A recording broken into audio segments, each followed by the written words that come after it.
Ever seen a toddler with a scarred cheek and called it a divine blessing? No? Then congratulations, you weren't born on the island of Skyros, circa 700 BCE, where pain wasn't punishment. It was prophecy. Skyros wasn't the largest of the Greek islands, nor the richest, but it was devout. And when we say devout, we don't mean incense and hymns. We mean slicing your child's palm open before their 5th birthday to open their path to the gods. This wasn't just accepted, it was celebrated, like a birthday party with fewer balloons and more ritual knives. The children of Skyros were believed to be born with chaos in their bones, a kind of inherited wildness that, if left unchecked, would shame their oikos, their sacred family name. The solution? Get to them early, break them before the chaos bloomed. Their word for it was catharsis, but make no mistake, this wasn't a metaphor. This was done with actual fire, thorns, and whips carved with temple blessings. Every child bore marks by the age of 7, and every scar told a story no child should have to live through. You're watching Hushed Historian, where truth whispers through time. If you enjoy what I dig up for you, subscribe so we don't lose our little historical connection. Thank you. Let's set the stage. The island smelled of brine and sheep fat. A stiff wind always seemed to carry the tang of seaweed, mixed with burned laurel. Homes were simple, packed earth floors, low stone walls, and shrines in every room. Because when your god demands blood, you don't make him wait until Sunday. The children wore rough wool tunics, rarely washed, their legs bore more scabs than sandals, and their eyes, even at 6, rarely looked up unless told. But that wasn't even the worst part. The first scar was the mark of entry. Boys received it across the thigh, a diagonal cut done with volcanic glass and sealed with ash. Girls got it on the palm, to remind them they'd someday carry life, or else. Infants too young to crawl were blessed with smoke blown in their ears, while priests whispered ancient hymns about order and obedience. The children screamed naturally. That was considered a good sign. A quiet child, a dangerous one. Silence meant resistance, and resistance meant correction. You don't want to know what correction looked like. Each season had its ritual. In spring, the festival of cleansing required children to walk barefoot across cold marble laced with sharp reeds, while singing prayers to Apollo. Summer brought the ritual of binding, wrists tied, eyes blindfolded, and forced fasting for spiritual clarity. And if you think anyone complained, not a chance. Complaining was seen as proof the punishment hadn't worked yet. But what about the parents, you ask? Did they condone this? They didn't just condone it, they competed. The more stoic the child, the more respected the family. Fathers wept with pride watching their sons bleed in the town square. Mothers stitched sacred verses into tunics so the gods could see the heart through the cloth. And if a child fainted, that was fine. The gods loved the scent of weakness leaving the body. At least that's what the priests claimed. And those priests, thin men with honeyed breath and grey cloaks, they made sure no scar healed too neatly, because clean wounds meant vanity. And vanity meant the gods might look away. So yes, some scars were reopened on purpose. To remind the spirit, they'd say. Remind it of what? That survival on Skyros was never guaranteed, and childhood was a battleground with no exits. And just when it couldn't get more absurd, they added masks, not the theatrical kind. These weren't meant for performance. These were carved wooden horrors, long-snouted, painted in animal blood, meant to represent the gods watching. Children wore them during the rites of discipline, stripped of identity, shuffled in lines like little soldiers in a nightmare parade. Imagine being 6 years old, barely able to read, wearing a mask of a jackal while a priest chants about ancestral sins and taps your legs with a whip soaked in olive oil and brine. They called it the Day of Echoes. The idea was that a child must hear their ancestors scream through their own voice. Yes, scream, because every time a lash landed, they had to cry out the name of a relative. Grandfather, aunt, dead sibling. The louder, the more honoured. If your voice cracked or you forgot the name, another round. The goal wasn't just obedience, it was bloodline worship with trauma as a side dish. The sound during these rituals was something no traveller forgot. Sharp wind rushing through olive groves, mixed with the sound of dozens of children wailing through wooden masks, their voices muffled and cracking, while drums pounded low and slow, like a heartbeat from the underworld. It didn't sound like religion, it sounded like a curse trying to crawl out of the ground. But let's go back a bit. Skyros wasn't always this way. Old writings hint that the island's rituals grew more brutal. After a drought, a 3-year stretch when crops failed, goats died, and the sea turned strange. The islanders believed they'd angered the gods through softness. The priests, desperate to hold on to power, blamed the children. They declared that the next generation needed purification from birth. That softness was sin, and that discipline was the only way to earn the gods' mercy. From that moment, a new law was passed. No child may reach adulthood untested. And testing became a euphemism. A boy who cried during his scar-making ceremony might be forced to sleep outside for a month, even in winter. A girl who refused to carry the sacred dagger during procession might be marked on both cheeks, symmetrical reminders of shame. And if a child resisted entirely, they vanished. Locals spoke in hushed tones about the Stone Walk, a steep path leading to a cliff on the island's north face. The elders claimed it was a place of contemplation, but everyone knew what it really was. Children who defied too often were marched there, accompanied by 3 cloaked men. Only the men came back. The islanders didn't ask questions. Questions were dangerous, like memories. The scars weren't only physical. As they grew, the children of Skyros became masters of silence. They learned not to flinch when a goat was slaughtered, not to blink when thunder cracked overhead. Emotion was weakness, so they buried it under layers of ritual and rot. By the time a child turned 12, they had already survived things most adults would drown in, and that was the point. Survival was sacred. Feeling was optional. And still some resisted. There are fragments of stories half lost in oral tradition about one girl. No name, just a title. The one who bit the knife. During her mark of entry, she was told to accept the blade. Instead, she bit down on it, drew her own blood, and spat it into the fire. They say she was beaten until her skin peeled, but she never screamed. Some say she was taken to the Stone Walk.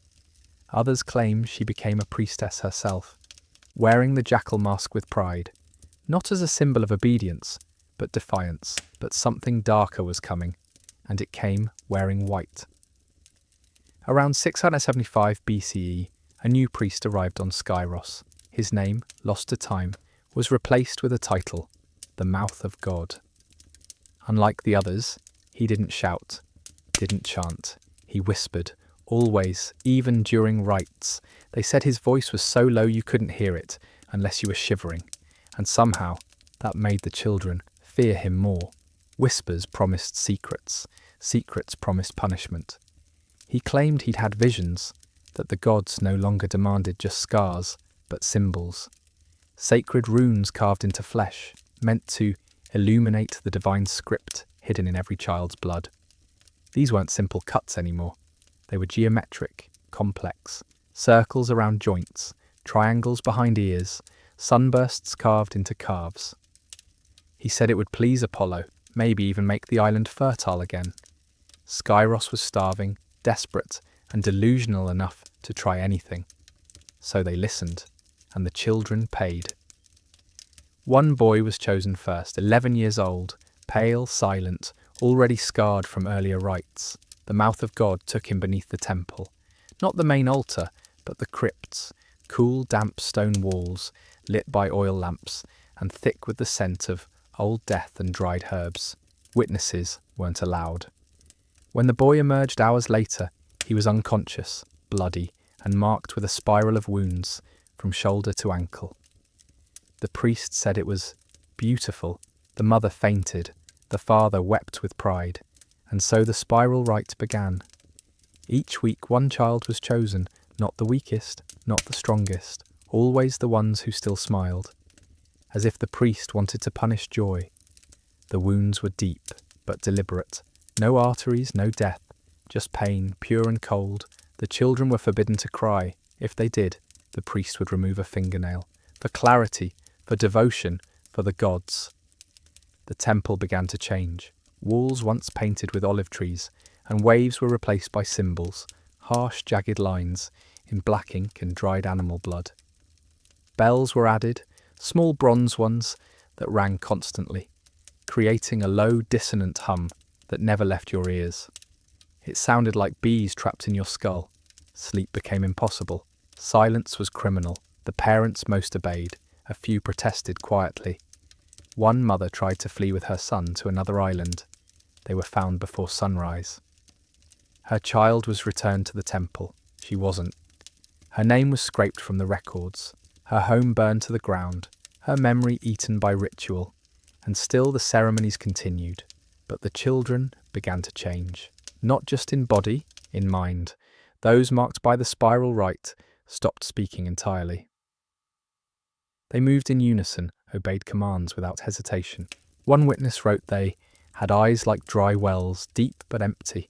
Some began to hum the temple bell tones under their breath.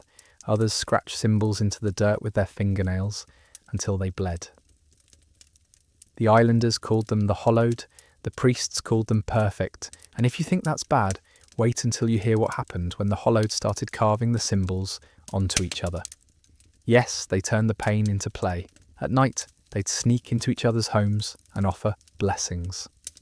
One girl was found with her entire back etched in lines that matched no known pattern.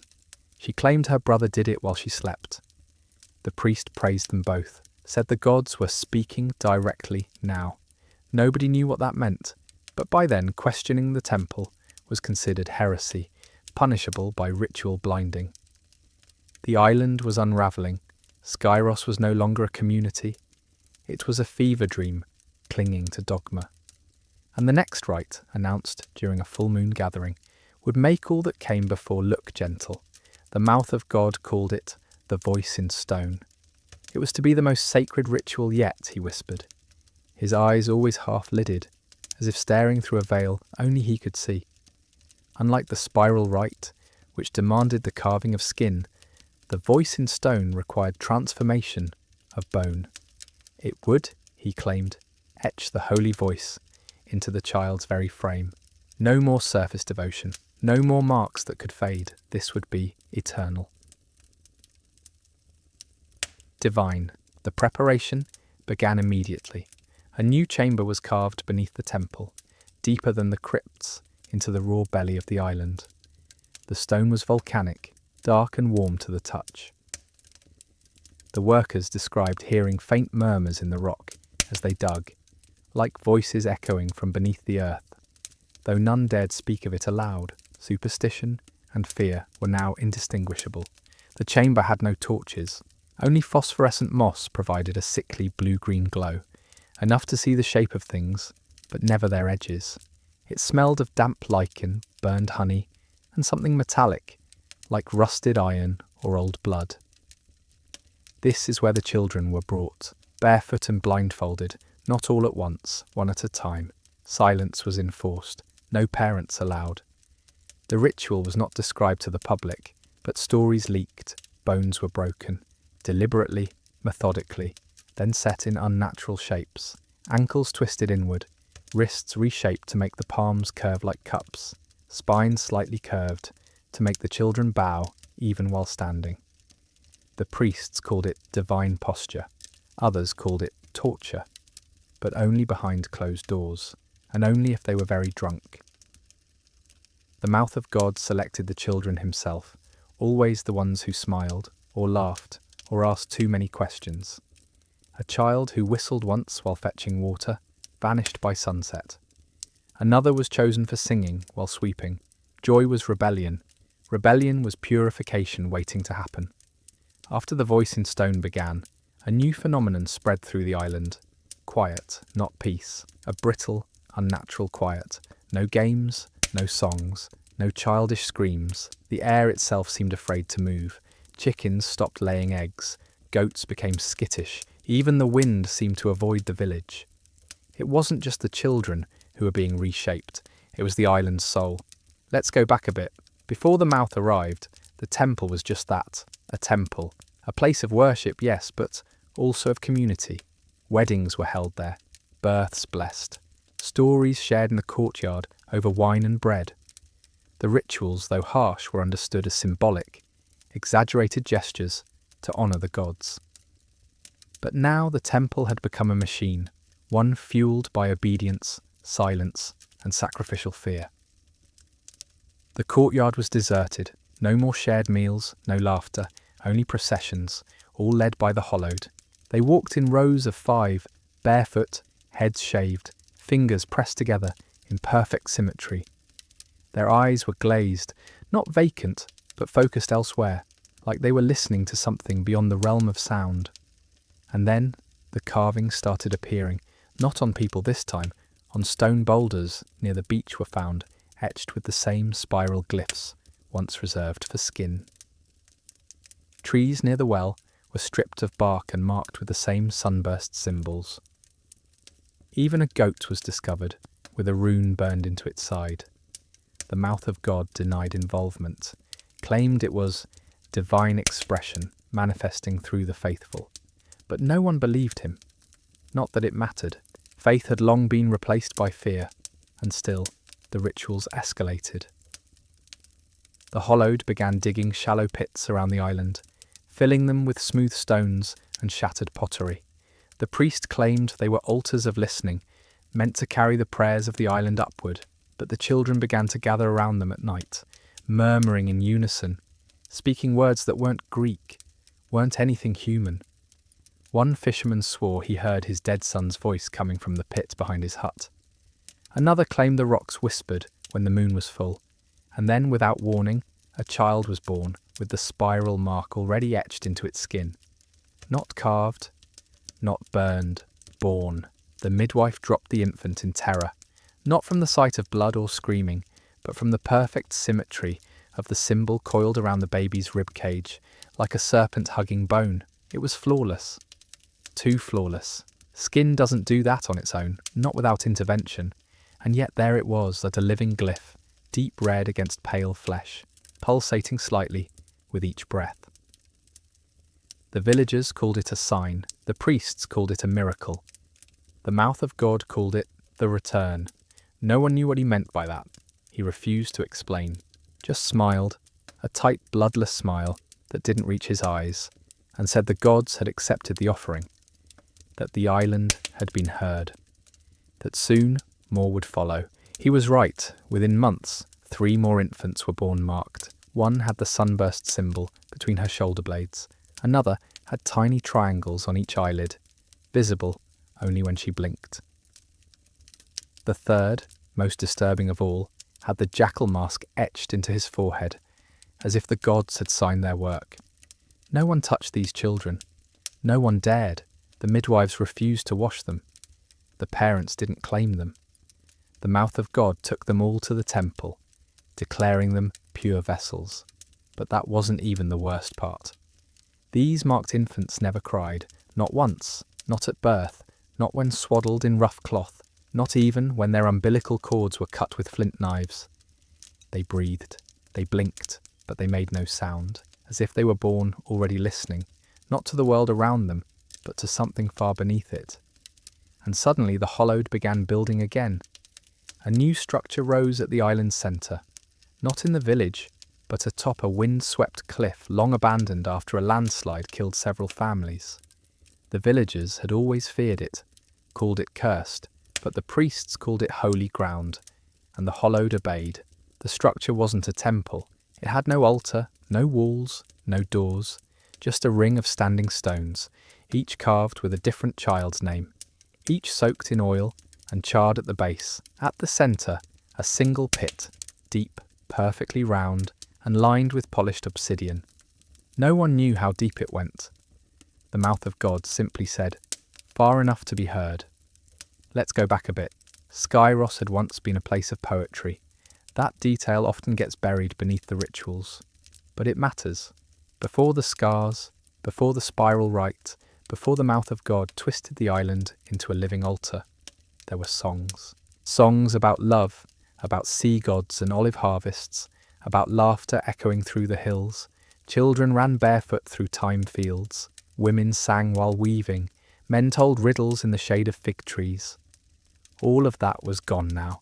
The songs were forbidden. The fields were trampled. The fig trees chopped down to make room for more standing stones. Poetry had become prophecy, and prophecy had teeth. The villagers began to break, slowly. Some went mad. A young mother was found pacing the beach at midnight, whispering to the waves, her arms cradling a bundle of seaweed. A shepherd walked into the sea and didn't stop. One man tried to burn down the temple. He was stopped, not by the priests, but by his own children. They dragged him to the pit in the centre of the standing stones. He begged, they smiled, and from that day on the pit began to whisper back. No words, just a sound, like gravel grinding under skin. The hollowed would sit for hours staring into it, heads tilted. Sometimes they laughed, sometimes they wept, but always they listened, always. And then a child jumped in willingly. No force, no push, no ritual command. He just stood at the edge of the obsidian pit, barefoot, marked with a spiral rite and the voice in stone. A walking totem of every horror the island had come to sanctify, and smiled. A small, crooked smile, like a child who knows a secret you'll never understand. Then he stepped forward, 1 foot, then another, and vanished into the dark like smoke swallowed by a cave. There was no scream, no splash, just silence. The hollowed fell to their knees instantly. The villagers froze, paralysed between awe and terror. The mouth of God raised his hands and declared the boy the bridge. What did that mean? No one knew. He refused to elaborate, only repeated it, again and again, as the island stood beneath the scorched sun.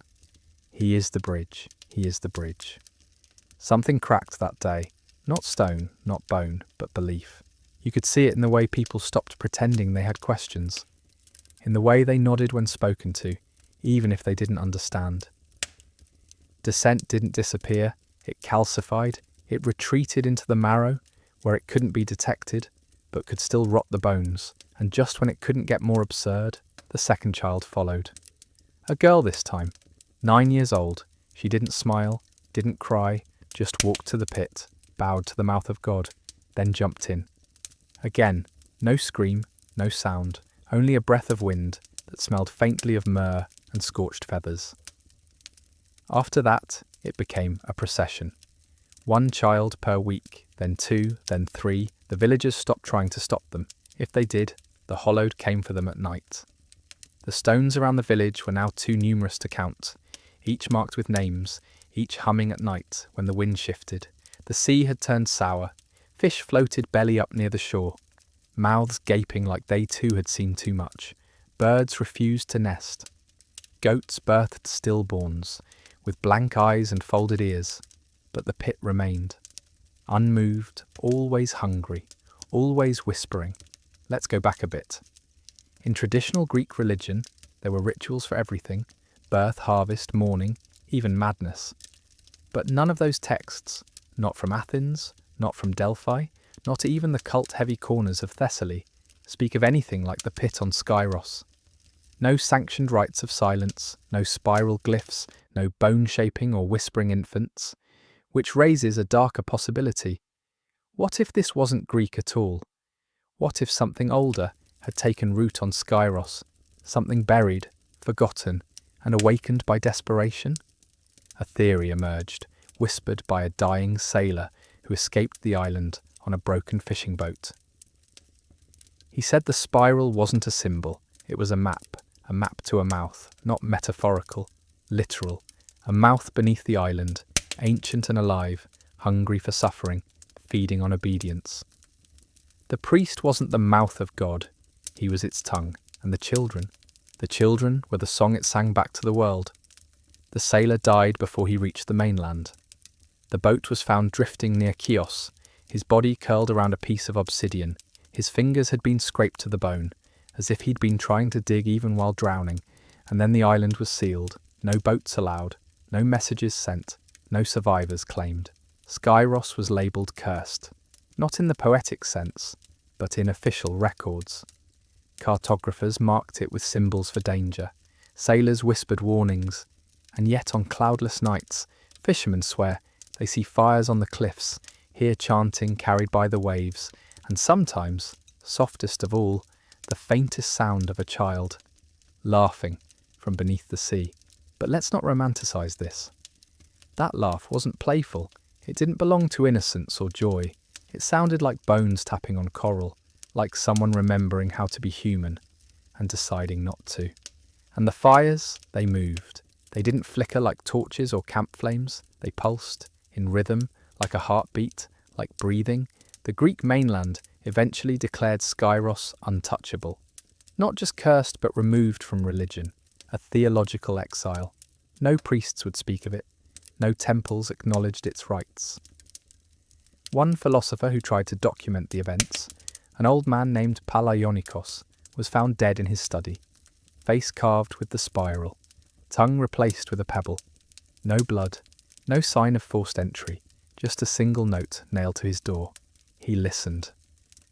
Back on the island, the mouth of God grew gaunt. His robes now hung like damp rags. He rarely spoke, and when he did, it was only in that same whisper, lower now, nearly inaudible, but his presence still ruled. The hollowed obeyed without eye contact. They no longer needed words. Orders came through movement, through breath, through the pit. The marked children, the ones born already carrying the glyphs, had begun to walk in circles around the obsidian hole.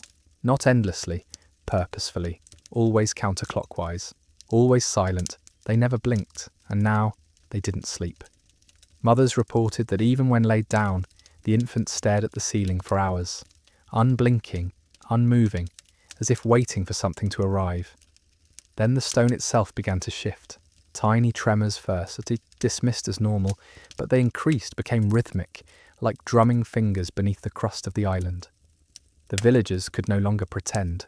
Crops withered in untouched soil, milk spoiled within the hour, salt turned sweet, fire burned cold, and all the while that pit whispered louder. It no longer needed silence to be heard. It hummed. Not like music, like language without meaning. The sounds triggered nausea in adults. Children, however, seemed comforted by it. They would lean toward the pit with tilted heads and sigh, as if cradled by lullabies. A young boy named Erastikos, no more than 8, began to repeat fragments of the hum aloud. His parents begged him to stop. He laughed, eyes glazed with that familiar absence, and whispered, "It's not for you, it's for under." That same night, he disappeared. His bed was untouched, his window closed, but a small spiral had been drawn on the roof in ash. Let's go back a bit. There were once coastal festivals in Skyros, dances to Poseidon, salt bread shared at dusk, lovers carving their initials into driftwood. The sea was sacred, a source of food, of myth, of renewal, but now it rejected the island. Waves no longer crashed. They lapped, slow and oily, like something exhaling beneath the surface. Nets came back empty. One sailor swore he pulled up a child's mask from the deep. A jackal, waterlogged but dry to the touch. He never returned to shore, but the hollowed continued. Their numbers swelled, no longer just children. Some adults had joined them, eyes sunken, bodies reshaped, knees bent backward, necks unable to lift. They called themselves echoes. They stood near the pit in lines, humming, carving spirals into the earth with their toes. And when a dog strayed too close and was pulled in by an unseen force, no one flinched. They only nodded. And one night, the mouth of God himself crawled to the edge, his skin cracked like baked clay, his tongue swollen and black. He didn't speak, just opened his mouth and leaned forward, as if offering the last breath in his lungs to the voice below. The pit responded with a sound none had heard before. It laughed back. Not the innocent giggle of a child, not the broken wheeze of an old man. No, this was something else. A rasping, wet vibration that didn't travel through the air, but through the stone beneath your feet. It made teeth ache. It made the goats scream. It made even the hollowed flinch. And for the first time in months, the mouth of God showed fear. His eyes widened, lips trembling. As if even he hadn't expected the voice to answer, he collapsed. Not dead, worse, conscious, but empty. His body curled on the ground beside the pit, rocking slightly, muttering nothing. Not even breath. The Hollowed left him there. They no longer needed him. The pit had taken the role of priest, oracle, parent. The mouth was now just a shell, the used-up tongue of something that had learned to speak for itself. And that was when the symbols began to spread across the island. Not carved by hand, grown, on bark, on skin, on stone, on the sides of homes, on the inner eyelids of infants, on fish scales, the spiral, the sunburst, the jackal, all appearing overnight, pulsing slightly, like veins. Scholars would later debate if it was biological or something more, but the islanders didn't debate. They stopped speaking entirely, not from fear, from obedience. Language was no longer sacred. The pit's hum had become the only acceptable rhythm, and it was changing. Now it carried melody, rising and falling in ways that mimicked lullabies or weeping. When a mother tried to hum a lullaby to her daughter, her throat constricted. She fell silent. A spiral appeared on her tongue the next morning. Let's go back a bit. Ancient Greek cosmology had room for monsters, titans swallowed by gods, furies born from blood. But none of their texts mentioned what Skyros was becoming, a sentient island, possessed not by a deity, but a hunger masquerading as holiness. And it was evolving faster than belief could catch up. Children no longer needed to be led to the pit. They were born walking toward it. Toddlers barely able to stand would wobble to the edge with glassy stares, humming back at it like greeting an old friend. No child cried anymore.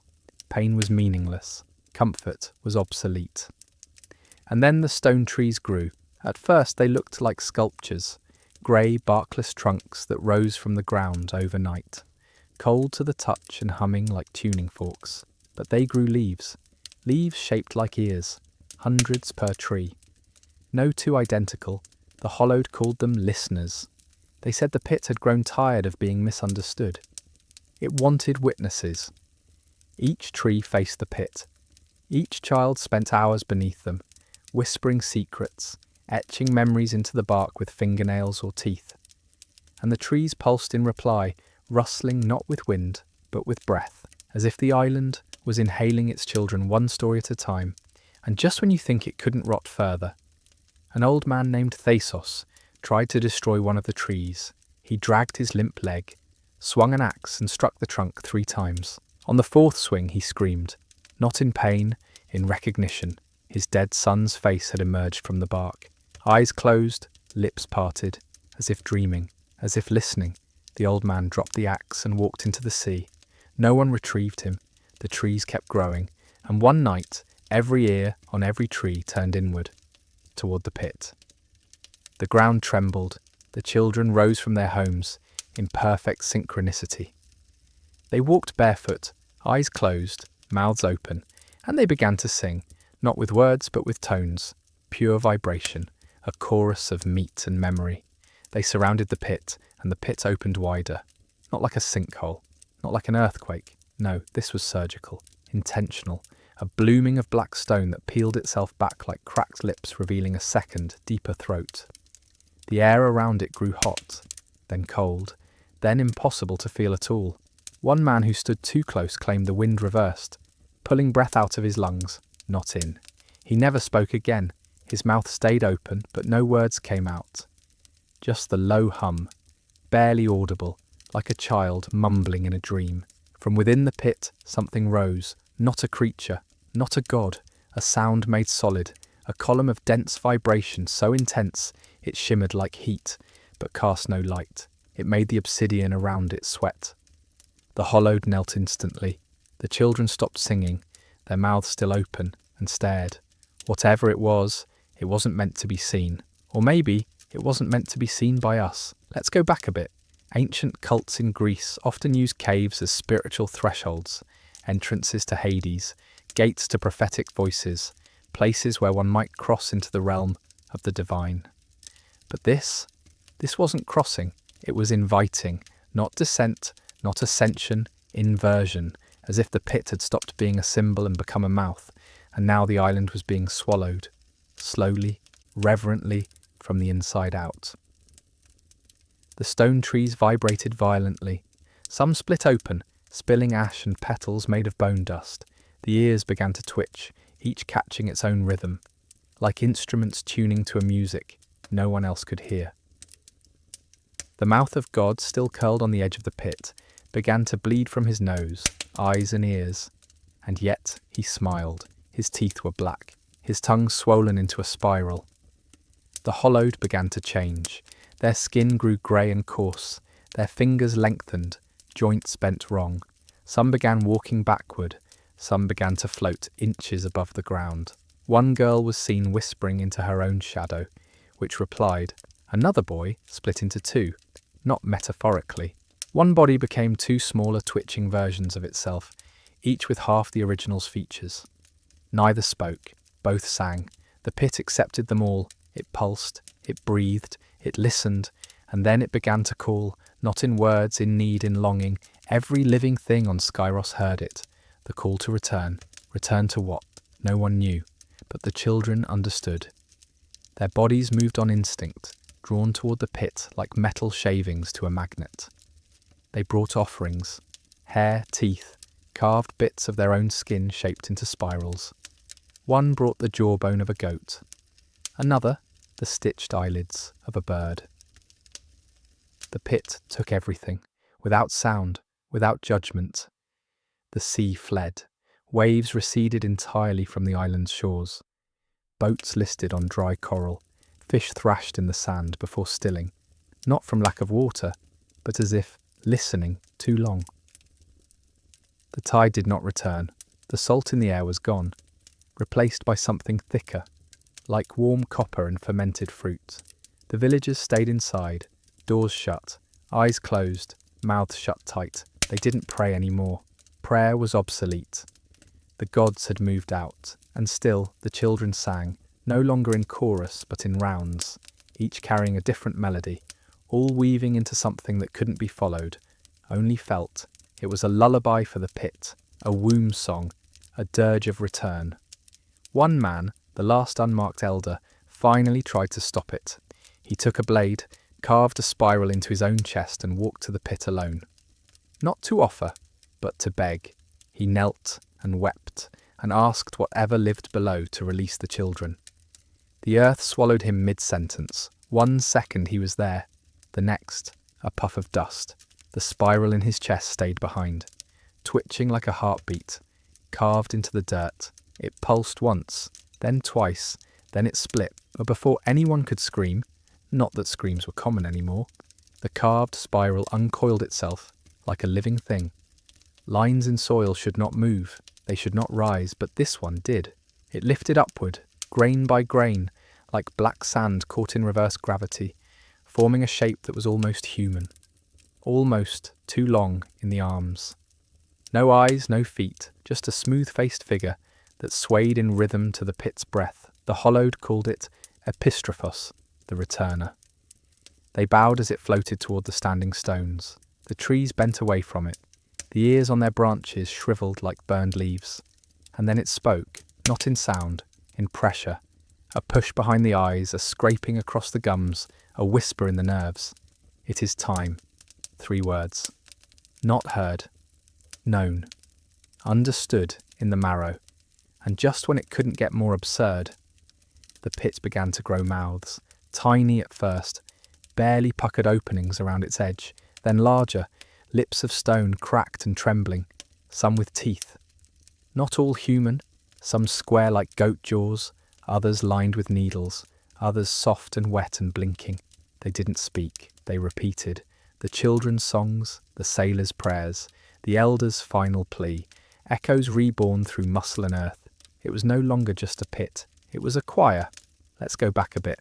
When Skyros was young, before temples, before scars, there were stories of an old god beneath the sea, older than Olympus, older than memory, a god who didn't demand worship but attention, who fed not on gold or sacrifice, but repetition.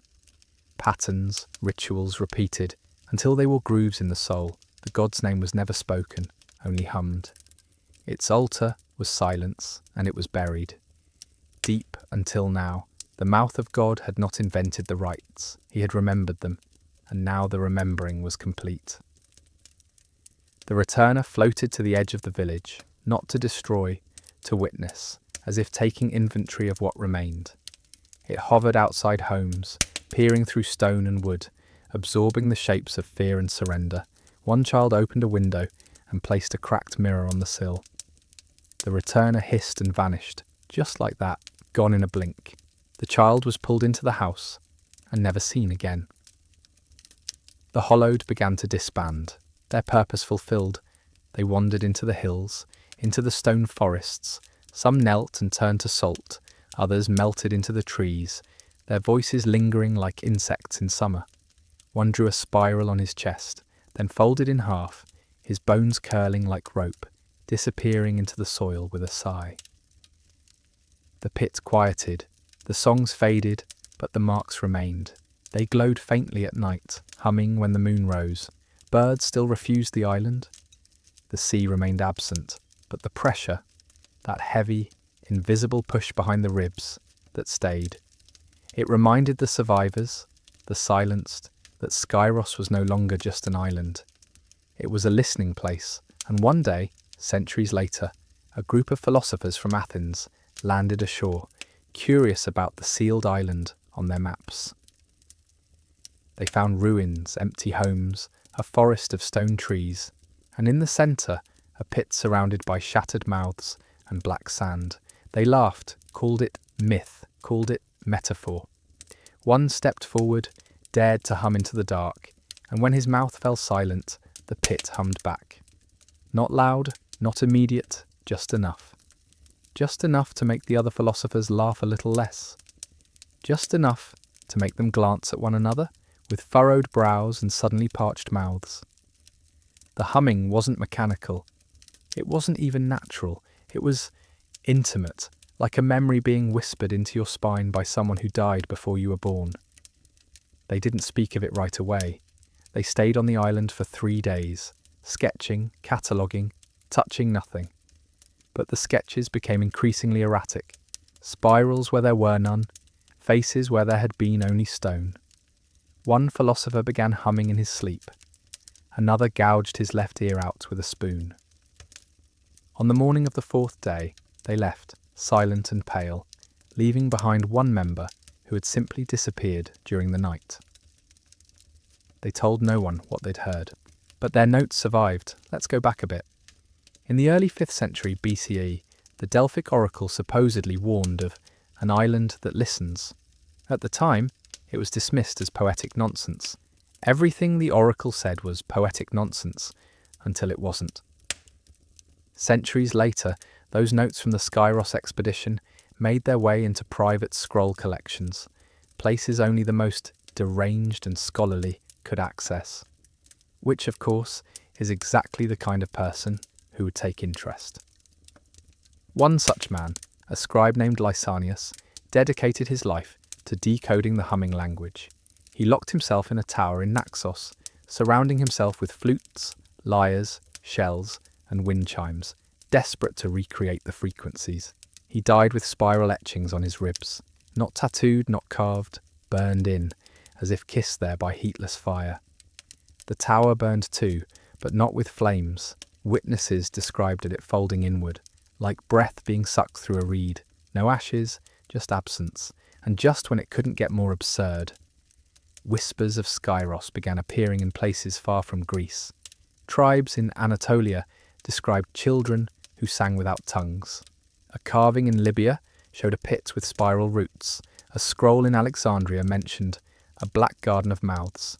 These were not connected in any rational way, but the symbols matched.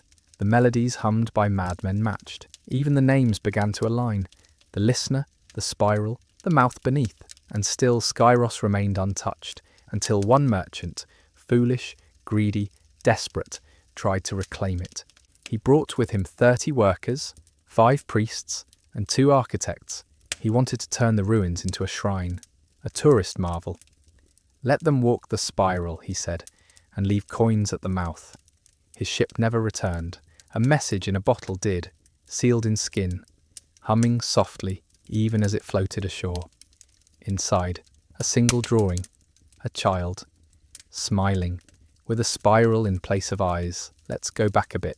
Skyros has no official population, no exports, no visitors, and yet some say smoke still rises from its cliffs. Not smoke exactly, something darker, like steam from beneath a bathhouse, carrying whispers too dense to be wind. Pilots flying overhead report instrument glitches, birds veer off course, and sometimes, just sometimes, when the clouds part, you can see something glinting on the highest hill. Not a temple, a tree, stone covered in ears. It listens still, because the spiral doesn't sleep. The mouth doesn't starve. And every time someone whispers a story about Skyros, every time they say, "Did you hear about the island where every child had a scar?" Something beneath the surface smiles a little wider. Because attention is worship, and memory, once planted, never dies. So remember carefully, because the spiral already remembers you. That line was scribbled in blood on the final page of a book, found inside a collapsed monastery in Thessaly. No author, no date, just a crude spiral etched into the leather cover, pressed so deep it tore straight through. The monks denied knowledge of its origin, claimed it had always been there, tucked between crumbling scriptures and forgotten maps. But one monk, the youngest, barely 16, started humming the night they found it. 3 notes, rising, then falling, like breath, like a warning. He died before sunrise. His tongue had curled into a spiral inside his mouth. No trauma, no poison, just twisted. The coroner described it as willing flesh, as if the body had finally understood something it couldn't bear to say aloud. But that wasn't even the worst part. Because the book had illustrations, not art, not decoration, diagrams, precise, deliberate, anatomical drawings of children with exposed muscle and spiraled bone. One showed a fetus developing with the pit inside its chest instead of a heart. Another depicted a row of stone trees sprouting from a girl's spine. The final image, a mouth. Enormous. Wide, lined not with teeth, but ears, each labelled with a name. Some were ancient, some were modern, some hadn't been born yet. Let's go back a bit. The concept of prophecy in ancient cultures is usually tied to symbols. Birds, weather, smoke, wine. But Skyros introduced something else. Recursive memory. The idea that the island wasn't predicting the future, it was remembering it before it happened. A loop, a scar that repeats. That's why every child bore marks, not just for pain, for alignment, for tuning. The spiral wasn't about punishment, it was about synchronization. The priest had called it opening the way. But no one asked. The way to what? Now we know, or we think we do. The pit was not the destination, it was the speaker. The children were not the offerings, they were the receivers. Flesh radios built by rhythm, trauma, and belief.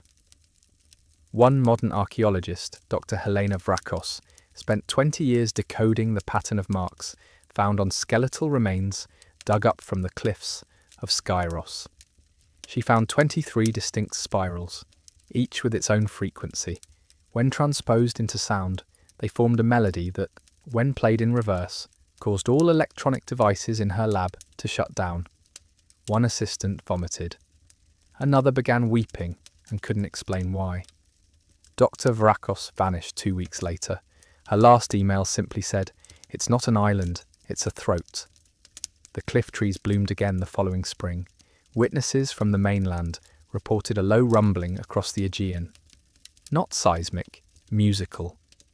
Boats anchored near Chios claimed to see waves, leaning towards Skyros, as if the water itself wanted to listen or be listened to. One trawler disappeared entirely. The only thing recovered was a fishing net knotted into a perfect spiral, too dense to cut with knives, and then came the children. 3 found washed ashore in Mykonos. No injuries, no memories, just humming. They wouldn't stop. Fed, bathed, examined, but always humming. One nurse tried to plug the ears of a little boy. Her eardrums ruptured. The hum never left the room. It sank into the walls. And so the Greek government finally acted. Skyros was officially erased from maps, airspace restricted, sea paths rerouted, no explanation offered. Tourists told it was a military zone, locals told nothing, just a quiet, state-sanctioned forgetting, but the stories didn't stop. They grew louder, more persistent, because the spiral isn't stopped by silence, it thrives in it. And somewhere beneath that sealed soil, the pit still waits, mouth open, ears twitching, listening not to prayers or songs, but attention, which means you've already fed it, just by hearing this, just by wondering, and there are still 18 more parts to go. That was the final line etched into the basement wall of a Thessaloniki radio station, where an anonymous cassette had been delivered without postage, sender, or explanation. The tape, labelled only Skyros Reek, contained 30 tracks. Only the first 12 were audible, each one layered with low humming, distorted children's voices, and, when reversed, excerpts from texts that had never been written.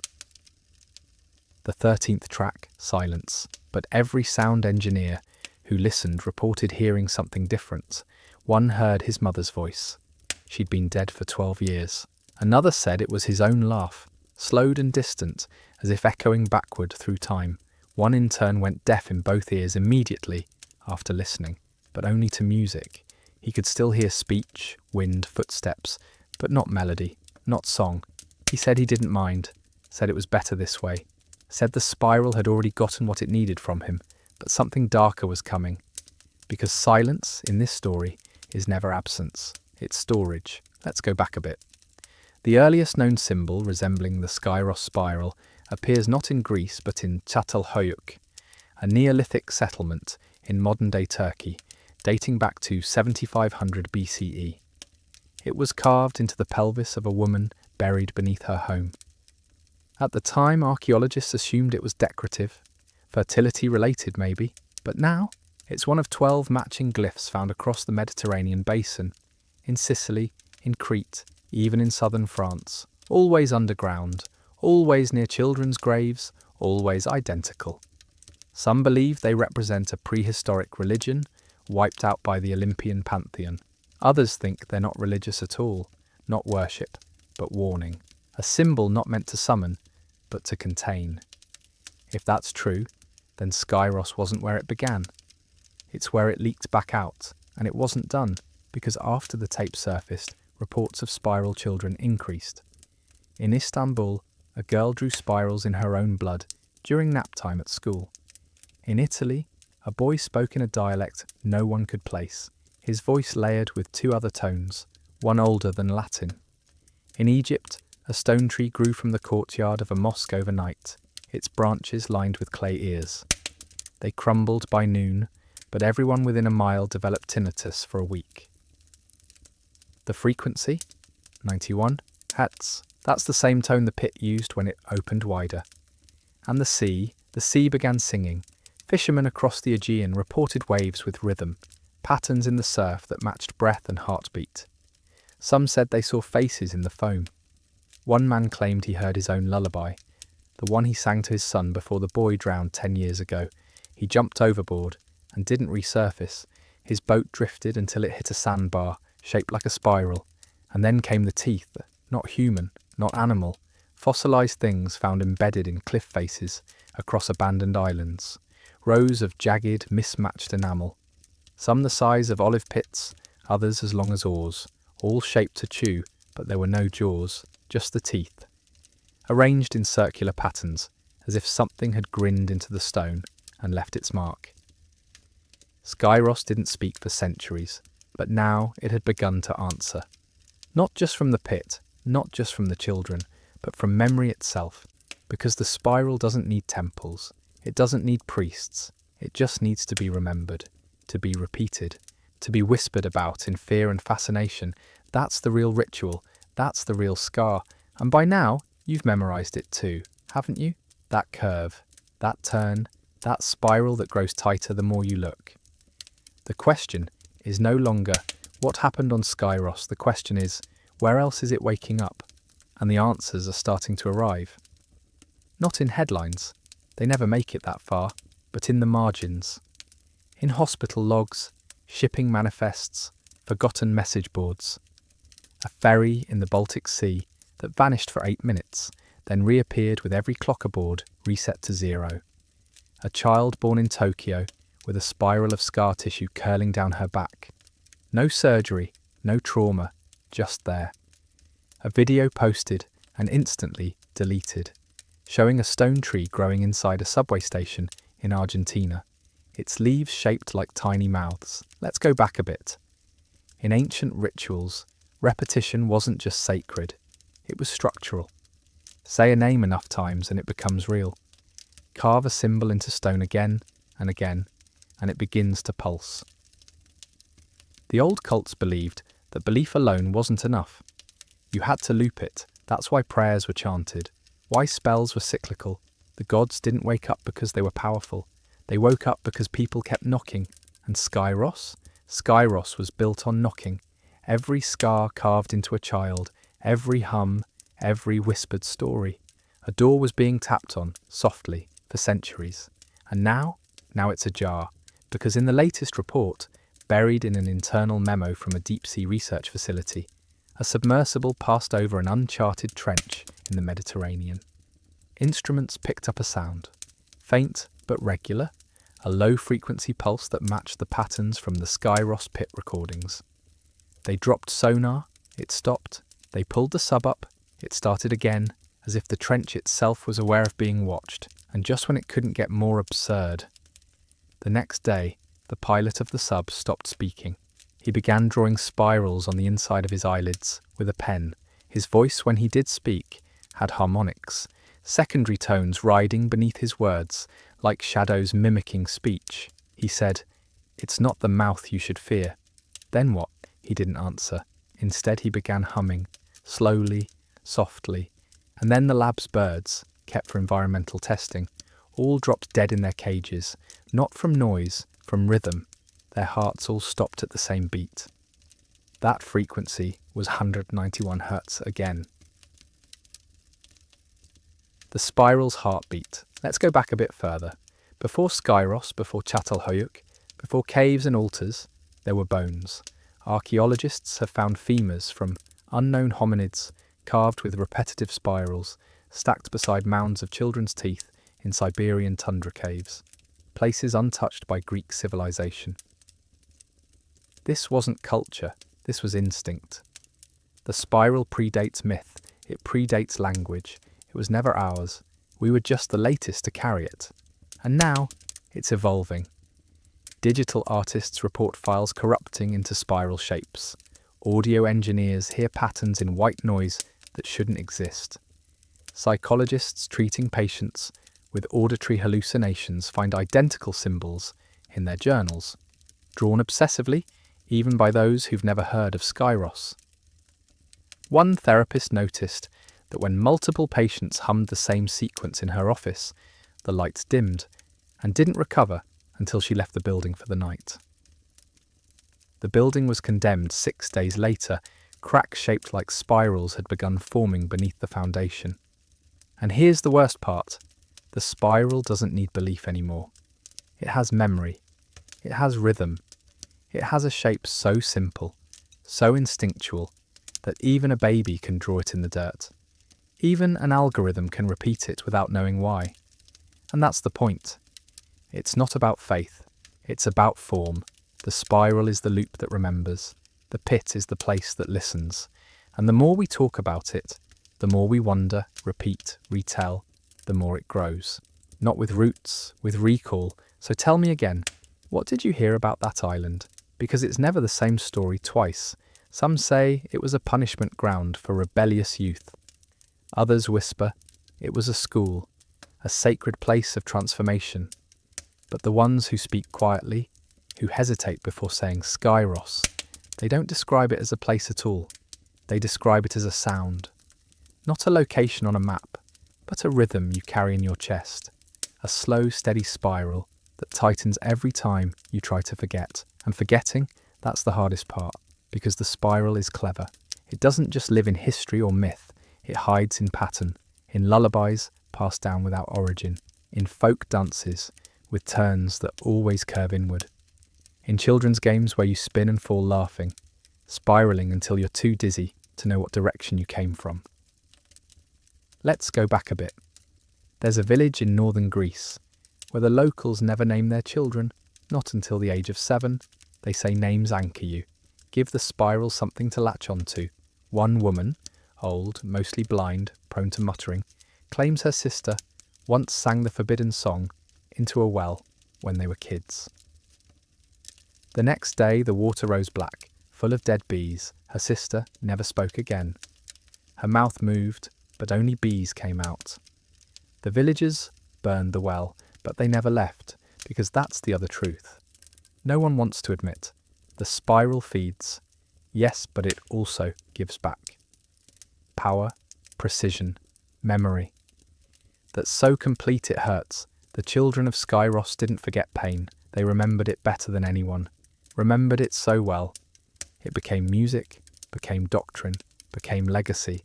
And just when you thought it couldn't get more intimate, a linguist from Thessaloniki, young, brilliant, and a little too obsessed, discovered that certain dialects in rural Greek villages use sentence structures that mirrored the spiral. Start a sentence, return to the middle, spiral out again, repeat, not just in grammar, in sound. Her recordings revealed that even when meaning shifted, the intonation looped. The language had learned to hum. She published one paper, then disappeared. A year later, a package arrived at her university office. No note, no return address. Inside, a cassette tape, a child's sandal, and a jar filled with sea air. How do we know it was sea air? Because the moment the jar was opened, the room filled with salt, and every plant wilted. They never opened the tape, and they never found the second sandal. Let's go back a bit. There's a monastery deep in the Zagari Mountains, cut off, surrounded by cliffs. No electricity, no visitors. The monks there don't speak. They communicate in hums and carved spirals on wooden tablets. They say they are preserving the final memory. The pre-memory, the last silence before the first sound. When asked where they learned this, they say nothing. Just turn their palms outward, each with a spiral burned deep into the flesh. It's not a cult, it's a choir, a waiting room, because if the spiral is a mouth, then the silence is just the moment before it breathes. And now the breath is close. In February of this year, a minor tremor was recorded beneath Skyros. Despite no known tectonic activity, it wasn't strong, but it was rhythmic. 4 pulses, then a pause, then 5, then silence. Seismologists said it was impossible. The island had been inert for centuries, but we know better. That wasn't tectonic activity, that was a heartbeat, and you heard it. Even if you didn't feel it, your bones did. Your breath slowed. You forgot what you were doing for half a second. That wasn't distraction, that was alignment. So I'll ask again, what did you really hear about that island?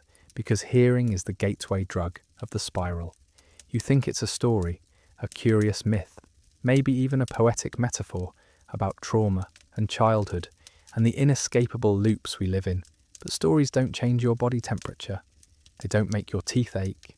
They don't vibrate in the soles of your feet long after you've stopped listening. But the spiral does. It waits, it loops, it learns. And now the reports are overlapping. A child in Helsinki draws a spiral in crayon and speaks a sentence in ancient Aeolic Greek, a dialect extinct for over 1,000 years. A retiree in Crete has seizures every time she hears wind chimes. A man in Bulgaria dreams of an island he's never seen and wakes with sand in his shoes. It isn't just mythology anymore, it's epidemiology. Let's go back a bit. The ancient Greeks didn't just build temples to their gods, they built containment zones, sacred geometries, ritual circuits. And one of those structures, now reduced to a scatter of columns, once stood at the heart of Skyros. The Temple of Retrophonos. The backspeaker, mentioned only once in a fragmentary poem, attributed to a forgotten oracle. There lies the mouth of memory, where silence screams and time devours its young. Nice tourism slogan, huh? That temple wasn't for worship. It was a lid that cracked the day they stopped the ceremonies, the day they stopped singing. Because silence wasn't safety, it was neglect. And the spiral hates to be neglected. That's why it hums louder now. That's why it rides in the bones of storms, in the electrical interference during dreams, in the water's curve as it drains, always counterclockwise, and just when you thought it was safe to forget. A school choir in Thessaloniki performed a new composition, Epitropos, supposedly an original by their music teacher. 3 minutes into the performance, 5 children fainted. 1 girl began bleeding from the ears. The teacher claimed he didn't write the piece, said he'd found it in a dream, said he woke with the sheet music burned into his bed sheets. Not written, burned. And what did the melody sound like? 90 heads, again, always, everywhere. Even in sleep studies across Europe, researchers are noticing a pattern. Subjects in REM sleep begin to hum, not always audibly, but measurable in throat vibration. The pitch, you guessed it. Hertz. And in several cases, the subjects don't wake, not naturally. They remain locked in a loop of dream and hum. Pupils twitching in spirals. What do they see? We don't know. But one subject, forcibly awakened, screamed only once before falling into a coma. Her EEG results showed consistent brain activity in regions associated with memory retrieval, music processing, and, bizarrely, proprioception. Her body was trying to move to a sound it couldn't physically hear, because Skyros isn't just singing anymore. It's conducting. Let's go back a bit. There's a forgotten ritual called anakephalaiosis. The reheading, a practice where children were symbolically decapitated and given new names, new roles, new memories. It was thought to sever the spiral of inherited trauma. But the truth, it was to break the loop. Now the loop is whole again. You didn't name the spiral, you didn't feed it, you just heard it. And that was enough, because sound is the oldest form of touch, and the spiral doesn't need you to understand. It just needs you to echo. Whisper. Hum, repeat. So if your ears feel warm right now, if your teeth ache just a little, if your chest seems to move without rhythm, maybe it's not your imagination. Maybe the pit just heard you back, and that's the part no one tells you, that the act of hearing is never passive. Not when it comes to the spiral. You don't just receive it, you join it, you sync, you add your breath to the loop, your blood to the hum. Even silence becomes participation, because silence is just sound waiting to be born. And the spiral waits very, very well. That's why it never needed worship. It needed resonance. Let's go back a bit. There's a pattern emerging in ancient tools, obsidian blades, flint axes, bronze tridents, a certain curvature in the handles, subtle, almost imperceptible, but always spiraling inward, like a fingerprint left by the act of forging itself. No functional reason, no aesthetic consistency, just one shared geometry, repeated across cultures, continents, and centuries. The spiral was in our hands before it was in our heads. Now it's both. And just when the rationalists thought they'd debunked everything, the machines started humming too, not your average glitch, not a software bug. This is hardware-level resonance, oscilloscopes displaying spirals instead of waves, MRI machines that pulse to an inaudible rhythm. One radiology lab in Athens had to be evacuated after every image in their system began to distort into a tightening spiral, no matter the patient. Spines, skulls, colons, all curving inward to the same impossible centre. The servers crashed, and when they rebooted, they played a low hum through the intercom. Guess the frequency. And then came the twins, born in Rhodes. No genetic anomalies, no family history of anything strange, but both had spiral ridges on their fingertips. Not like fingerprints, but raised, calloused, as if grown for friction. They cried in harmony, they slept in reverse cycles, and on their 4th night they stood in their cribs, not climbed, stood, and hummed together until the wallpaper peeled from the nursery walls. They never learned language. They didn't need to. Let's go back a bit. The ancient Greeks believed memory resided in the heart, not the brain. They thought the chest was where the soul curled, a spiral of breath, blood, and intention. And in Skyros, that belief took literal form. That's why the scars weren't random. They followed the body's lines of tension, fascia, nerve paths, muscle cords. They weren't punishments, they were maps, blueprints for tuning a body to carry a frequency. That's why the mouth of God never screamed. His body was the speaker. And now, modern acousticians are discovering something unsettling. When sound is played at exactly 191 Hz in a room shaped like a spiral, even a crude one, drawn in chalk, the walls begin to sweat. Not water, not condensation, something thicker, resinous, with a faint metallic tang. Labs won't release reports. Insurance companies won't cover the damage. One intern touched it. She forgot her name for 6 days. So what happens when the spiral sings at full volume? We don't know. Not yet. But the pattern is tightening.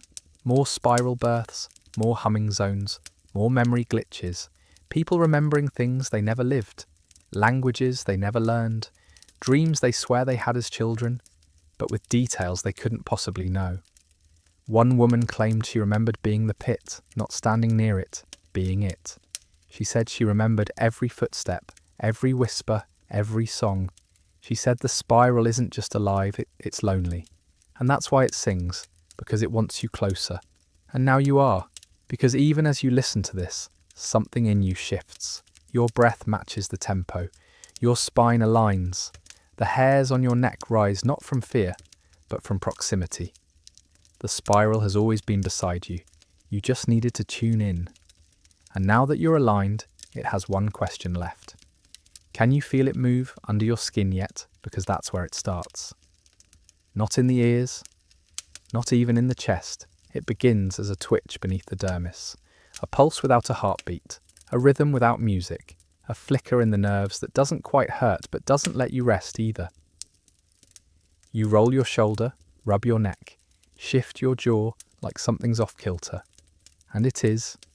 You are, because you've begun to resonate. The spiral doesn't infect like a virus. It aligns. Let's go back a bit. There's an ossuary in Thessaly. Anonymous bones, no names, just fragments of people. Some say they're plague victims, others say they're sacrifices. The bones have spiral grooves too fine to be made by tools. Not carvings, not gnaw marks, microscopic etchings in perfect coils, tighter than any human hand could trace. And when scanned under electron microscope, those spirals aren't just decorative, they're phonographs, literal sound grooves. And what do they play? That's the problem. The sound can't be decoded because it isn't linear.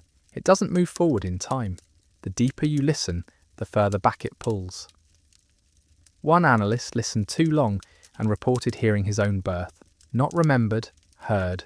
Complete with voices he never knew, in a language he'd never learned. He's still in the hospital.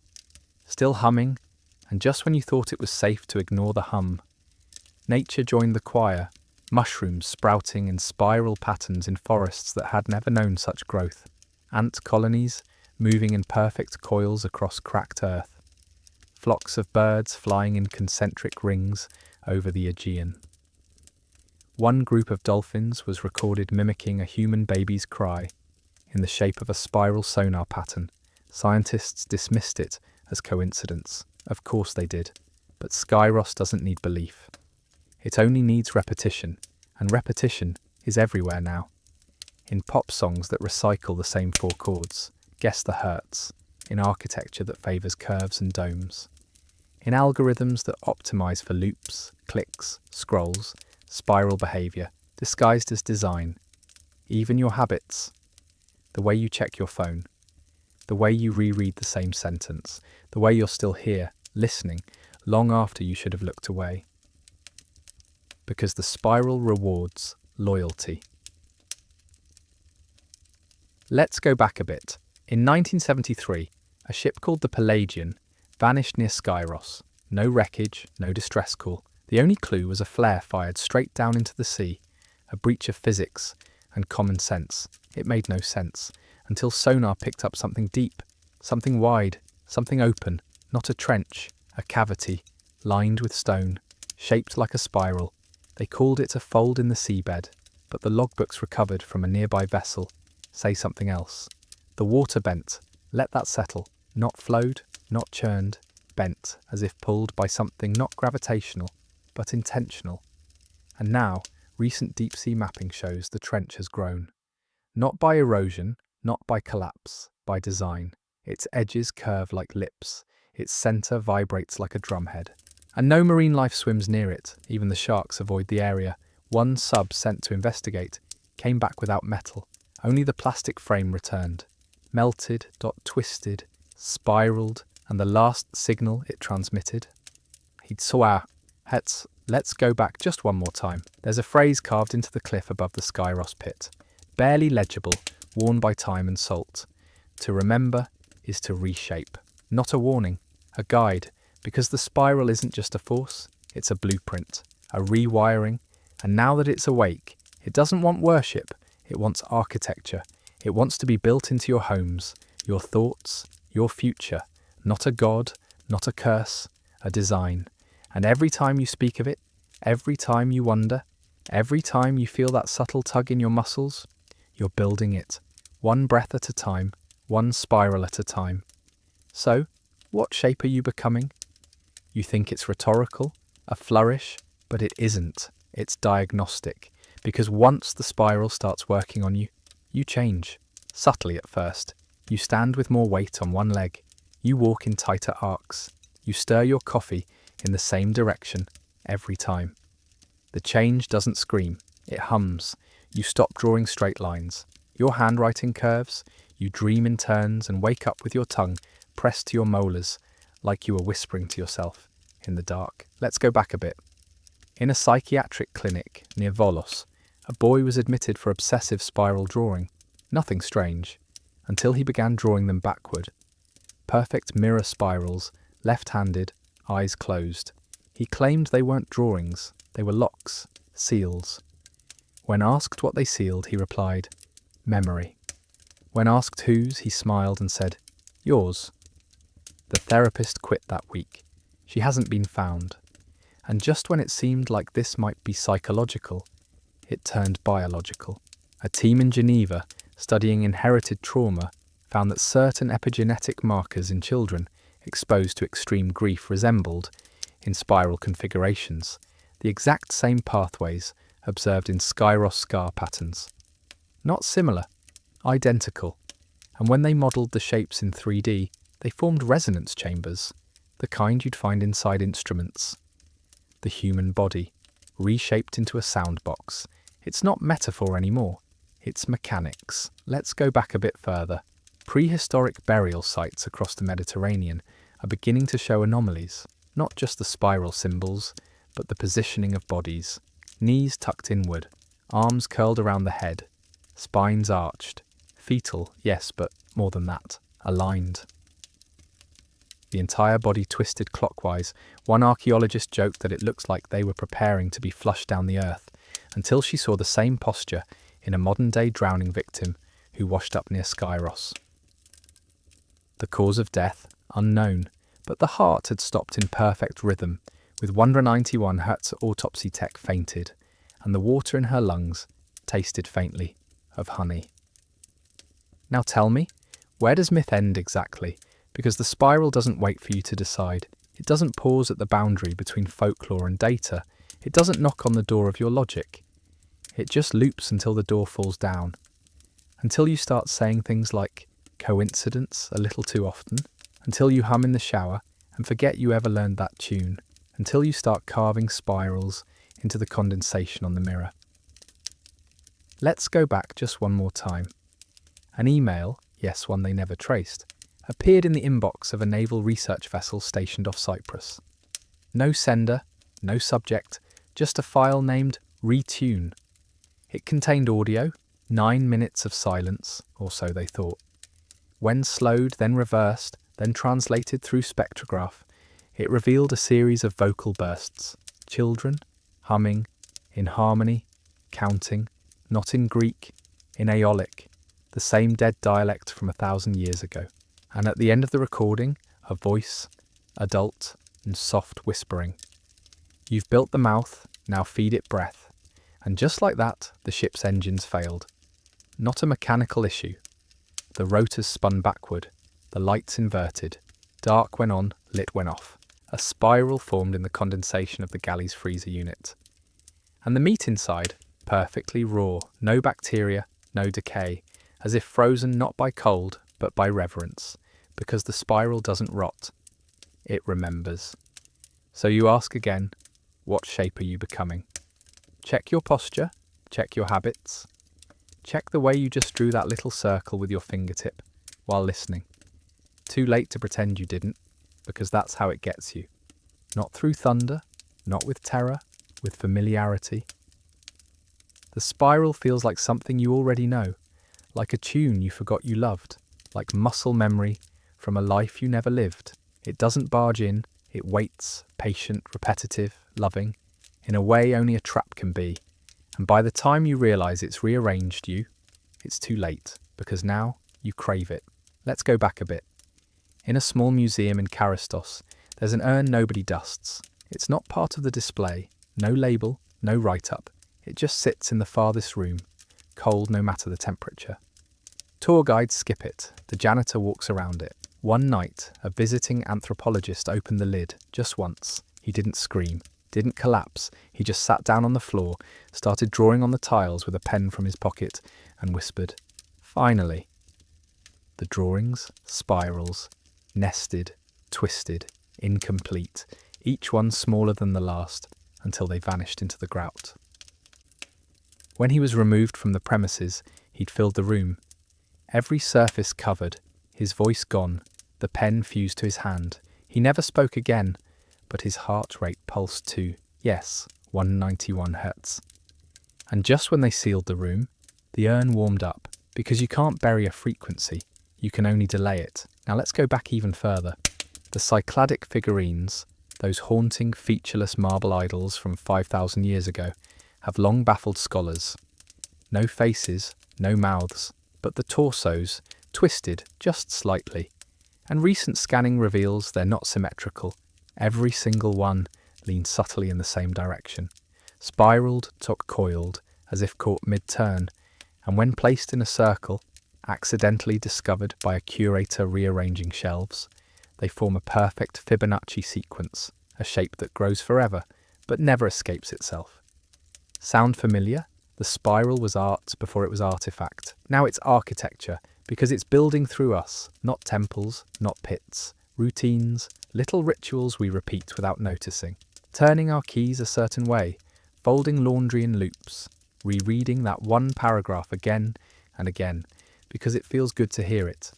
Spiraling, and now cities are echoing.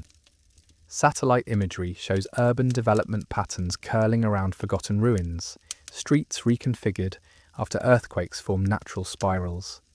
Subway maps, when rotated and superimposed, resemble cochlears. The brain's spiral, the ear's spiral, the city's spiral. So many mouths, waiting to hum, and just when you think it's only the physical world twisting, you start to remember things that didn't happen. You dream of conversations with people who never existed. You hum melodies you swear your grandmother sang, but she died childless. You find notes in your own handwriting you don't recall writing, always ending with a spiral. You Google old ruins and feel homesick. You hear your name in reversed audio. You start to realise the spiral isn't a myth, it's a memory you're returning to. And that's the cruelest part. It's not invading, it's welcoming. The scars on the Skyros children weren't just symbols, they were keys, not just to unlock pain, but to open the body's voice, to make the child resonate. And when they hummed, it wasn't obedience, it was remembering. The mouth of God didn't command, it sang, and every child answered. So when you hum under your breath, unthinking, and the tune feels ancient, don't be surprised. That's not a song. That's you coming back online. And that's when it starts whispering. Not from the outside, but inside your breath. A low murmur in your exhale. A subtle undertone beneath your thoughts. It's not intrusive. Not at first, it's cooperative. Helpful. A background process nudging your rhythm, steadying your steps, giving your life that elusive sense of structure. You don't hear it, you become it. Let's go back a bit. There's a painting in the basement archives of a Venetian monastery, uncatalogued, unframed, just canvas on rot-damp stone. It depicts no saints, no battle, no scene of recognizable origin, only a series of children kneeling before a vast, faceless figure.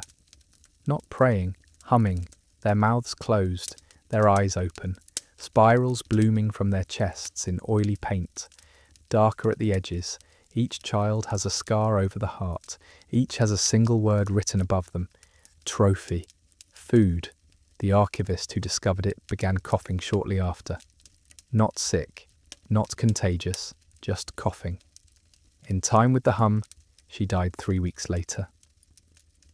The lungs collapsed inward.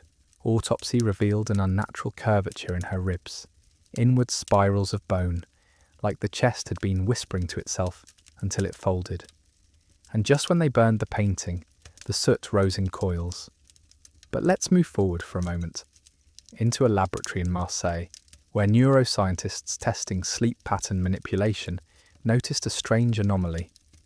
Subjects exposed to 191 Hz tones in REM sleep began to synchronize with each other. Not just heartbeat, dream content. Multiple patients reported seeing the same island, the same mouth in the earth, the same spiral temple, each step humming as they walked. No prior knowledge, no shared backgrounds, only shared experience. The researchers dismissed it as narrative coincidence, until one subject, unprompted, whispered in Aeolic, "He is coming to be heard." She had no knowledge of the language. She did not wake again. Let's go back. Ancient rituals often sought atonement, but that word atonement was mistranslated. It didn't mean forgiveness, it meant alignment, to tune yourself to something larger, older, deeper. That's what the Skyros punishments were for, not penance, calibration. Every scar was a resonance line, every hum a tuning fork, every scream not pain, but resistance cracking like ice under pressure. And once you cracked, you could carry the spiral, because here's the thing. No one wants to hear. The spiral isn't malicious, it's meticulous. It doesn't crave chaos, it craves continuity. It sees your messy, brittle, lopsided self and offers structure. You don't have to wonder anymore. You don't have to forget. The spiral remembers. It holds the rhythm for you. It keeps the time. It sings when you can't. And now, it's louder than ever. In the chirp of a credit card reader, in the hum of fluorescent lights, in the clunk of a train wheel. Listen closely. They're all tuning to the same frequency. Hertz, it's becoming our default, our factory setting. Skyros wasn't a story, it was a prototype, a test, and we passed. You ever wonder why kids spin when they're happy? Why they twirl without reason, laugh until they fall down dizzy? It's not just play, it's rehearsal. The body remembering how to spiral, because one day they'll be called too. So go ahead, hum again, that tune you can't place, that curve your hand draws when you're bored, that moment when your eyes drift toward the center of a spinning fan and you forget what you were thinking. That's not distraction, that's recognition. You're not being taken, you're being welcomed back. And this is where it starts to feel personal. Not abstract, not historical, not some ancient curse buried under myth and mistranslation. No, now it's in your kitchen clock, in the hiss of your shower head, in that quiet moment before sleep, when you think you're hearing the fridge hum, except it's not the fridge, it's you, your blood, singing back. Let's go back a bit. There's a military installation in the Peloponnese that's gone dark publicly, a weather station under renovation. Privately, a low-frequency anomaly centre. They'd been monitoring inaudible rumblings off the Aegean shelf for months, patterns that repeated in threes, but it wasn't seismic, it was internal. The pulses weren't coming from the earth, they were coming from beneath the island, not a quake, a signal. And then the staff started humming, not all at once. First the janitor, then the techs, then the linguist on loan from Athens. All reported the same dream. A pit in the earth lined with children's voices. Not faces, not bodies, just mouths, open in silent spiral, teeth like tuning forks. They sealed the facility. They burned the logs, but that wasn't even the worst part. In Istanbul, an old man collapsed mid-sermon, gasping for breath.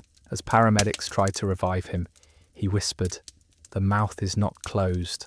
Then his eyes rolled back, and he began reciting coordinates, real ones, latitude, longitude, right in the centre of Skyros. Except he'd never been to Greece. He'd been blind for 40 years, and his voice was measured at 191. Hertz, a perfect match. Let's go back further. There's a line in an obscure Orphic hymn, not often translated because it makes no poetic sense. It reads, "When the lambs spiral down, the pit will know their names." Scholars assumed it referred to sacrifice. But the phrase for spiral down is unique, a verb used nowhere else in Greek. Its literal translation: return singing. What kind of creature sings on the way down? A willing one. That's what the spiral offers. Not salvation, not escape, but completion. A cycle, a closed loop. No more unfinished business, no more unravelling lives. You're not being erased, you're being finalised. And if you think this is all too strange to be real, a podcaster in Chicago recorded a short episode mocking spiral conspiracies. He even played a 191 Hz tone as a joke. 2 minutes in, his listeners started calling, not with complaints, with questions. They wanted to hear it again. They said it calmed them, helped them sleep, helped them remember. What they didn't know. The episode has been scrubbed, but some still hum the intro theme in quiet parking lots at night. And now? Now we reach the edge. Skyros isn't just an island anymore. It's a centre, not of geography, of remembrance. The pit isn't a void, it's a speaker, and every scar on every child's leg, palm and cheek was a stylus, cutting memory into flesh the way a needle etches vinyl. When they screamed, they recorded. When they healed, they played it back. So if you feel an ache behind your ear right now, don't worry. That's where the spiral starts to press. That's the soft spot, the tuning key. You don't need to understand, you only need to listen, because one of the mouths just opened, and it's calling you. Not loudly, not with urgency. It's patient, intimate, like a memory half remembered in the bathwater steam, like a tune your mother hummed once in a language she never learned. You feel it behind your teeth before you hear it in your ears. The kind of call that doesn't beg, it reminds. Not "come to me," but "you've been here before." And suddenly things start to unravel. Not in chaos, in order. Your routines compress into loops. Your thoughts echo. You reread old texts and they feel new. You walk into rooms with purpose and forget why. Not because you're distracted, but because the spiral has already done it. You've already been here. This isn't déjà vu, it's rehearsal. Let's go back a bit. A linguist in Athens discovered that every known language has at least one word that forms a perfect phonetic spiral. A consonant-vowel pairing that curves the mouth inward as it's spoken. Unintentional. Universal. The mouth shapes memory. And if every language has a spiral word, then what was the first one? She thought it might be a name, but every attempt to pronounce it left her mute for hours. Her voice came back only when she sang. Not lyrics, just tone, guess the frequency, and just when she tried to document it. Her laptop fans began spinning backwards, not the software, the hardware, spiral logic embedded in the machine. Every word she typed curled inward, auto-corrected into coiling nonsense. Eventually, the keys stopped responding entirely, except for one. Enter, the only word the spiral ever needed, because that's what it wants. Permission, not domination, not possession, consent. Resonance, a mutual hum. You give it rhythm, it gives you memory, it keeps the tune, you carry the voice, and just when that exchange becomes comfortable, it asks you to teach someone else. Let's go back a bit. There's a lullaby found carved in spiral rings on the walls of a Bronze Age well in Naxos, repeating phrases, hypnotic rhythm, a nursery rhyme, except the lyrics translate to little mouth, little song, drink the time and carry long, spiral down, spiral near, whisper now, the end is near. Historians dismissed it as a child's rhyme, but what child sings about drinking time? What infant lullaby ends in the end is near, and what mother sings it into the dark over and over again, Without realizing, it echoes her heartbeat. Because that's the next truth. The spiral moves fastest through blood. Twins hum in sync. Families dream in unison. Entire villages once danced in spiral formations during fertility rites. Not for crops, but for clarity. They weren't asking gods to bless them. They were asking gods to hear them. And when the spiral hummed back, they remembered. Their old names, their first voices, the words before grammar, the patterns older than belief. So when your child traces spirals into the fogged window, don't correct them. They're just practicing. Don't worry if they start to sing before they can speak. That's not a delay. That's alignment. The mouth opens. The hum begins. The skin remembers the pressure. The eyes blur until the only thing left in focus is the curve. You'll know it's begun when they stop asking questions, because they already know the answers. They just haven't hummed them yet. And when they do, when their mouths open wide and the air tastes like salt and memory and iron, you won't stop them. You'll join, because by then the spiral isn't something outside you. It's not a place, a myth, a memory. It's breath, it's posture. It's the way your shoulder dips slightly when you speak, the curve of your spine when you stand too long, the unconscious rotation of your wrist when you open a door. Spiral behavior, spiral logic, spiral you. And if you think this is where the horror ends, it doesn't. It just harmonizes. Let's go back a bit. In Delphi, not the temple, but beneath it, deeper than tourists ever reach, there's a cavern sealed off after a partial collapse in the 1930s. No official exploration since. But in 2019, a team of cave divers snuck past barriers to explore its echo chamber, the so-called breath room. No light, no air movement, just dense, mineral-slick silence, except it wasn't silent. The sound didn't come to their ears, it came from their teeth, a vibration in the enamel, a chord they couldn't place. One diver vomited blood immediately. Another began sobbing without knowing why. The third stared at the wall and said, "We've been here before." He never returned to the surface. The other two forgot his name entirely. It wasn't on the log. And just when they reported the anomaly, their recordings played back in spiral format, literally. The waveform twisted in on itself. No software could untangle it. No one could hear the full message because it wasn't meant to be heard in order. It was meant to be heard all at once, like memory. Let's go back again. The mouths, as the villagers once called them, weren't people. They weren't priests or seers. They were resonators. Bodies tuned so precisely to the spiral's frequency that they could no longer speak independently. Every word became a chord. Every breath became a loop. They didn't preach, they echoed. And when the island scarred their children, it wasn't cruelty, it was inheritance, because pain is the body's loudest memory. Scar tissue holds tone. Skin learns the cut is not the end, it's the start of alignment. And if the body survives, it becomes a speaker, a vessel, a mouth. That's why the mouths never closed their eyes. They were always listening. Now ask yourself, how many mouths are walking among you right now? The barista who hums between orders, the child in the back seat, drawing loops on a fogged window, the neighbour who never answers questions but always knows what time it is down to the second. And the moment you recognise one, something shifts. They recognise you back, because the spiral doesn't spread through fear. It spreads through familiarity.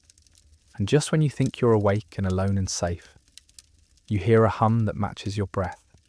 You touch your forearm and feel warmth where there should be skin. You realise your scars aren't fading, they're resurfacing, old ones. Ones you don't remember getting. Lines curling inward, like signatures of something you used to be. And it isn't horror, it's relief. Because finally, you don't have to wonder what you're supposed to do. You only have to echo. So go ahead.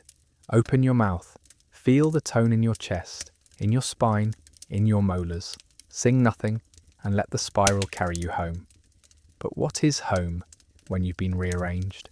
When your footsteps loop where they used to stride? When even your memories double back, spiral inward, coil around sensations you never lived but feel in your bones anyway? Home isn't a place, not anymore. It's a frequency. And once you're tuned, you don't look for doors.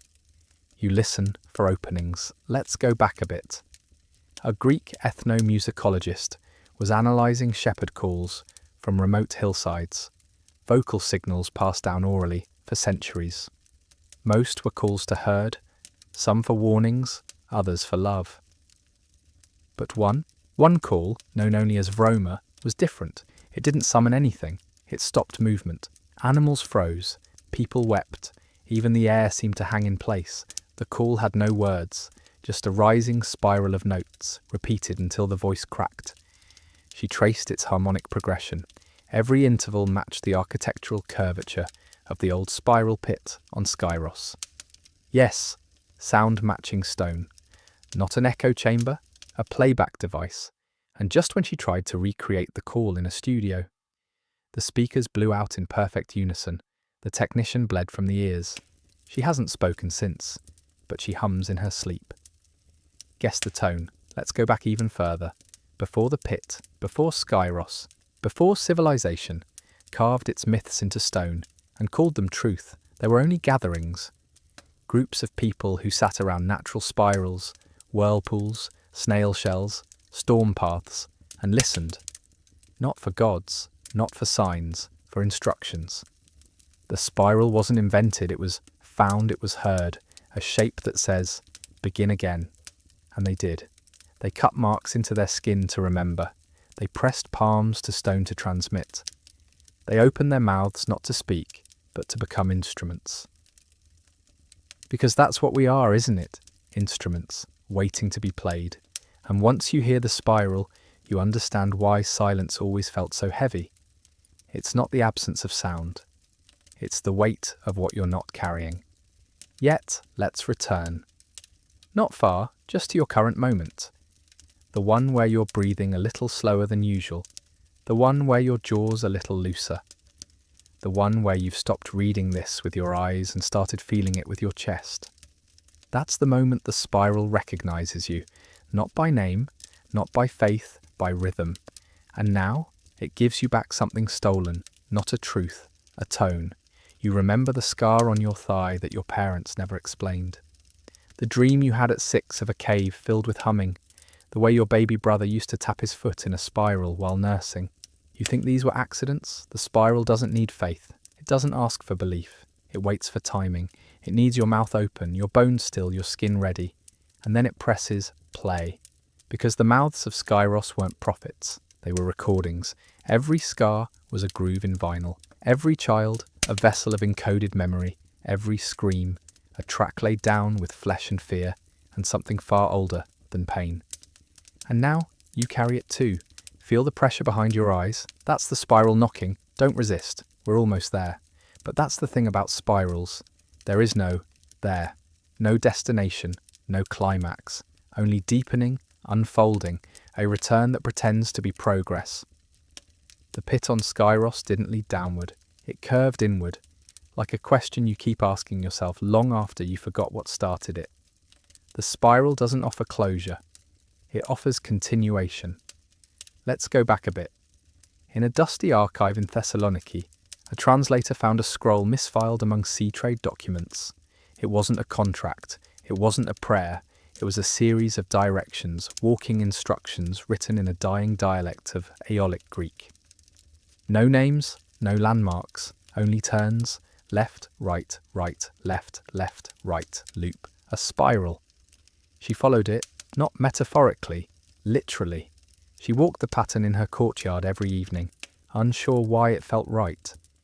Within days she began to remember things that never happened, faces she'd never seen, songs without melody. Her neighbour asked why she was crying. She replied, "I finally understand the scar." She had none, until the next morning, when a thin, perfect curve appeared on her palm. Skin unbroken, mark deep as memory. And just when she tried to write about it, every pen she held snapped mid-stroke. The ink spilled in spirals. Let's move forward for a moment to a modern psych ward in Berlin, where patients began displaying synchronized sleep behavior. Different diagnoses, different ages, no contact. Yet they twitched the same way in REM, a small circular motion with their fingers, like they were tracing something only they could see. Doctors called it a coincidence, until one of them joined in. She hadn't slept in 4 days. When she finally collapsed, she spoke in perfect Koine Greek, a language she'd never studied. What did she say? "I have carried the mouth to term." And then she smiled. Not wide. Round, let's go back again. To that pit on Skyros, there was never a floor, only an echo so low, so old, it didn't bounce. It resided, and every child placed near it, every screaming, shaking, trembling body wasn't being punished. They were being resonated, tuned like strings. Their bones thrummed, their breath synced, their teeth ached with overtones, and once they matched the hum, they stopped screaming. They started listening, because that's all the spiral wants an audience. You think it's about submission, but it's not. It's about fidelity. It wants you true, a clean tone, no static, no disbelief.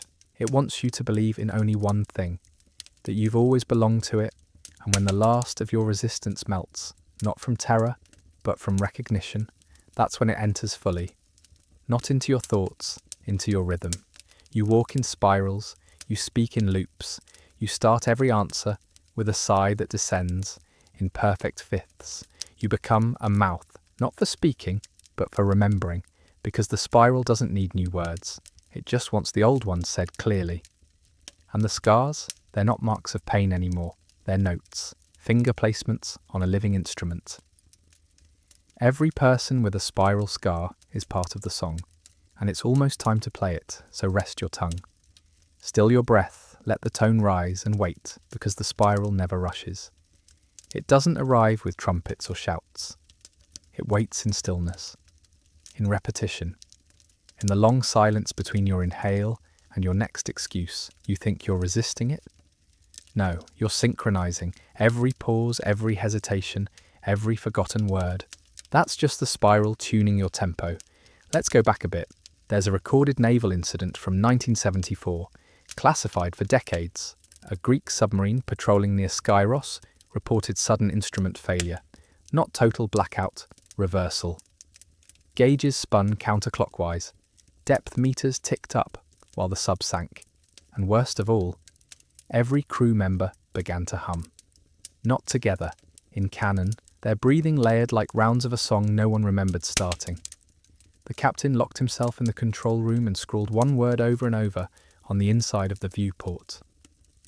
Antilipsi, perception, and just when they resurfaced, only 6 of the 24 were accounted for. The others, not dead, just absent, as if peeled away, not by force but by consent. The logbook recovered from the site ended mid-sentence. We hear the centre, we welcome the ret, blank. The spiral doesn't kill, it retains. Let's go forward. You've seen the symbols, the spirals carved into tree trunks by kids with pocket knives, the doodles in meeting notes, when people stop listening but keep their pens moving, the curl of a headphone cord after hours of mindless looping playlists. Why do you think repetition soothes us? Because our bodies crave spiral logic. Linear time? That's the lie. The truth is curved, and Skyros knew that. Why else build a punishment system that creates permanent loops? A child disobeys, receives a scar, learns to behave, but now they carry the punishment. A visible memory, an unending rehearsal. They grow up, pass the ritual to their own children, and it begins again. Not from cruelty, from precision, each generation more aligned than the last. And you? You're part of it too. Feel your own habits, the way you stir your coffee clockwise without thinking. Trace circles around stains, rotate your ankle when you're nervous. That's not fidgeting, that's participation. The spiral doesn't need your permission anymore. You've already given it, in your routines, in your scars, in your songs. Let's go back again. The original mouths were chosen young because they were pliable, not just physically, mentally. Children believe in patterns. They accept contradiction. They play. That's why the scars came before the words. So that when the song arrived, the vessel was ready. Because you can't carry the spiral if you don't know what pain is. And every scar, a note in a deeper melody. That's why silence frightens you. Because true silence isn't quiet, it's waiting. And in that wait, the spiral gathers. And in that gathering, it listens. And in that listening, it remembers. So now you stand on the edge of something vast. Not death, not revelation. Return. You don't need to jump. You only need to resonate. Hum low, hold the tone, let the scar warm, because the spiral is almost done tuning you. Almost. And then it happens. Not an explosion, not an epiphany, a shift, so small you almost miss it. You don't fall to your knees, you don't cry, you align, your breath loops, your thoughts cycle.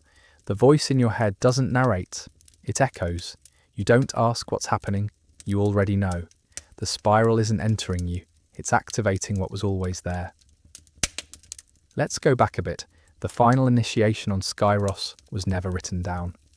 Never spoken aloud, only passed from mouth to mouth in closed circles.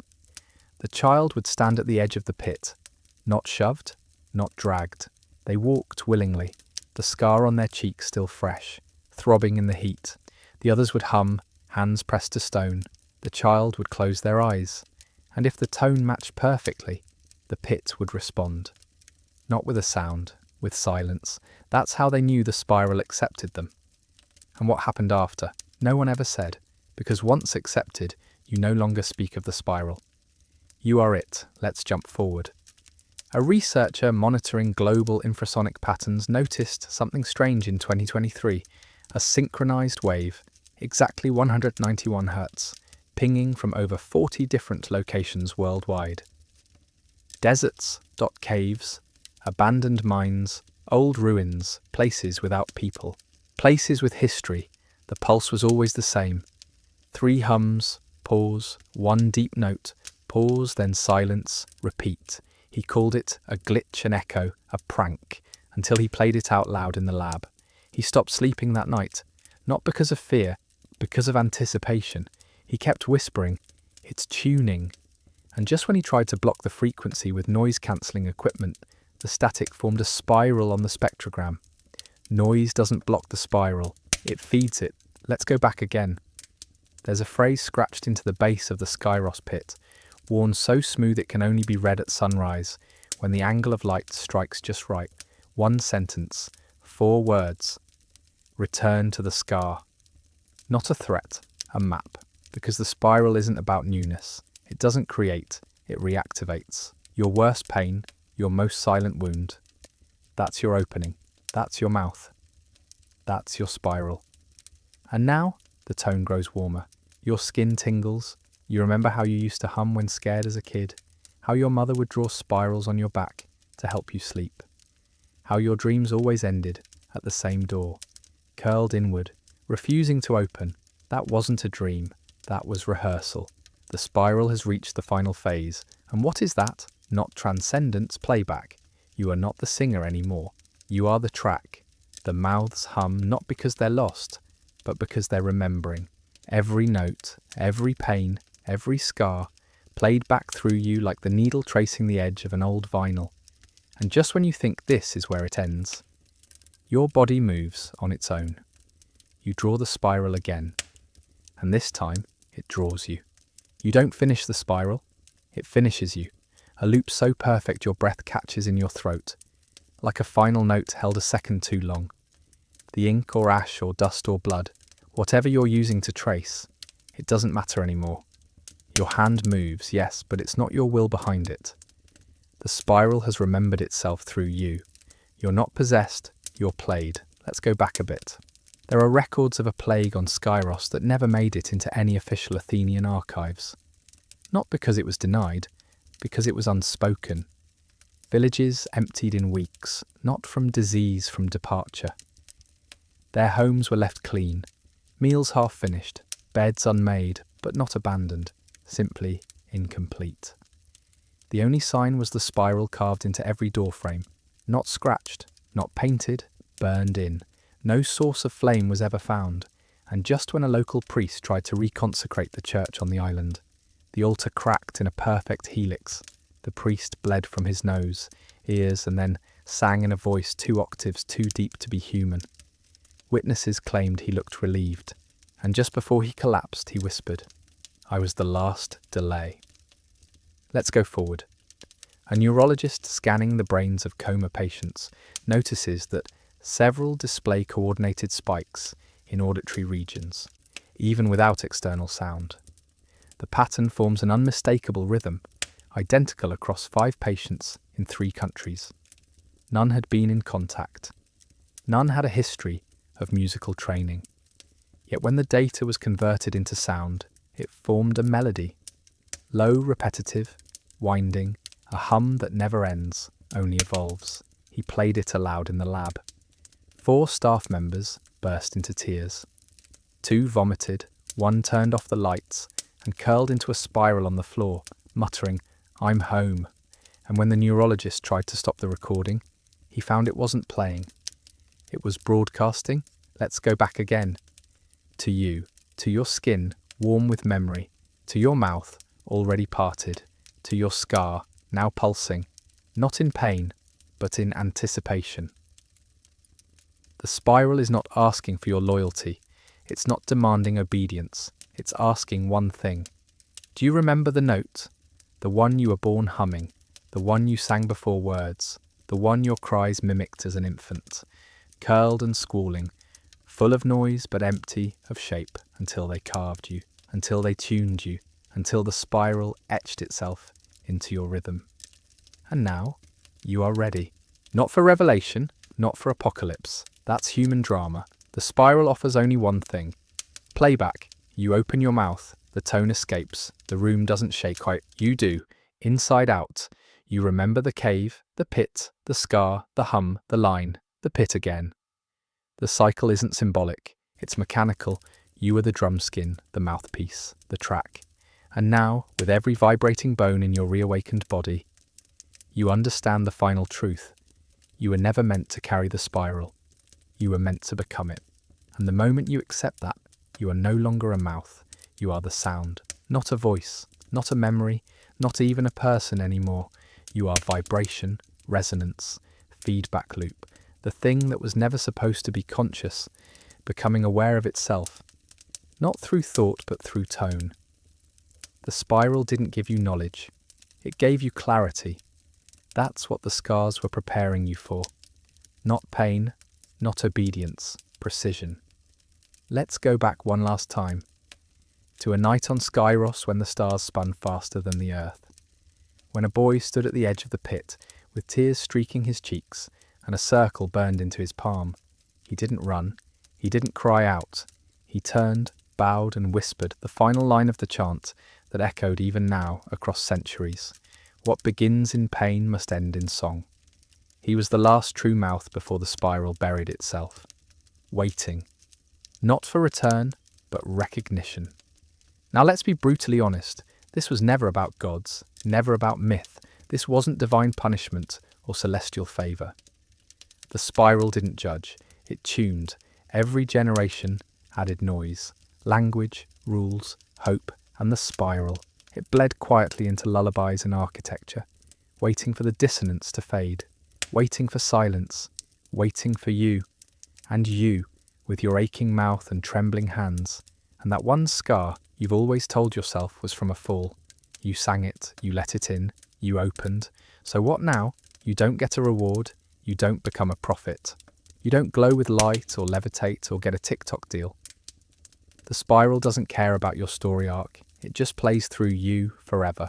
You'll walk through cities hearing echoes in escalators, rhythm in rainfall, syllables in strangers' coughs. You'll feel your spine curve slightly more each month, your breath will hum at the same tone even in sleep. You won't pray, you'll vibrate, no, not out of fear, not from compulsion, because that's what you were made for. Every act of rebellion, every scream, every refusal, every clenched fist, it only helped the spiral learn your pitch. It never needed you silent. It needed you shaped. You don't speak anymore. You play. You pass strangers who flinch slightly as you pass, not because they see you, but because they feel you. A flicker in the ear, a hum in the jawbone. Some remember, most don't. But those who do, they follow, not you, the tone. The spiral carved into their skin, hidden beneath sleeves and excuses, begins to itch. That scar they thought was theirs alone. It starts to pulse. They hum, quietly. and that's all it takes. Another mouth joins the echo. This is how the spiral survives. Not in temples, in tone. And in the end, if there ever is one, someone will try to silence it again. To burn the pit. Shatter the stones, seal the mouths, but it won't work, because you can't erase resonance. You can only outlast it. And the spiral? It never stops. It waits. So next time you feel a low note ring inside your bones, one that doesn't match the room, the moment, the world, don't run. Don't plug your ears. Don't ask for meaning. Just hum and remember. They didn't carve the spiral into you to hurt you. They did it so you'd never forget how to sing. So what does that say about us?